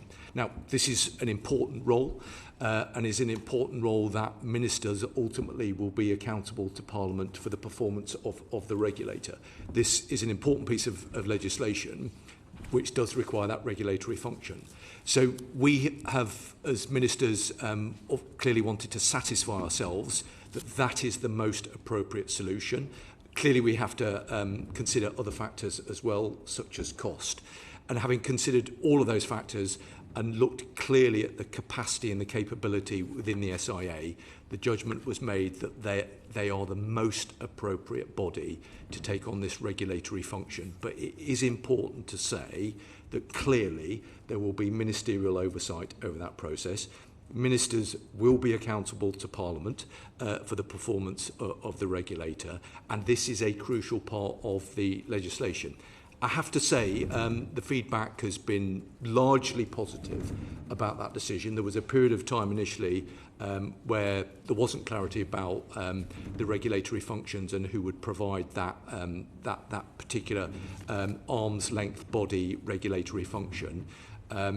The government took the decision that the SIA was best placed to do that, and we think that that is the right solution. Would you pick up the second point about certainly. the conflict? So I think we're absolutely alive to the fact that the SIA will have to align and work very closely with a number of regulatory bodies, including those responsible for fire safety, licensing, as we've heard from the gentleman before us, health and safety, and also with our other operational partners who are also in this space, including the police, and industry themselves. So it's and so there will be a lot of work to ensure that those regimes are complementary of each other. You know, we heard very clearly from the gentleman the concern that there's duplication. I don't think that is the case. I think it's actually about aligning. The licence regime is limited. That's why we felt this legislation was necessary over and above what is already out there. Many of our venues and premises will already be aligned to things like health and safety, fire safety, and where possible in the legislation we have sought to try and align and complement as much as possible. So what we're asking of people should be a huge surprise in terms of what has already been asked under those other regimes. So they absolutely will have to align. And indeed, within the legislation, we are giving the SIA the powers to share information with other bodies as necessary in terms of the delivery of their duties and those of other public bodies also. Katie Lamb.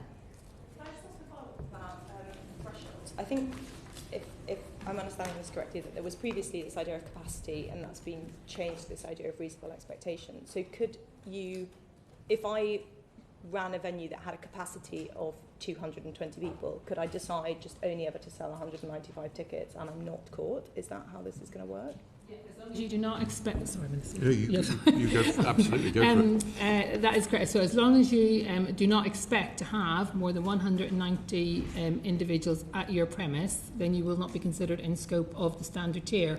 Obviously, the regulator, the SIA, will have the powers to seek information that will justify some of that decision making that you. So for some, and we've set out in fact sheets, depending on how you're justifying that decision, it could be historic attendance data, it could be your fire safety capacity data. It depends what you're using. You will then have to present to justify that decision making.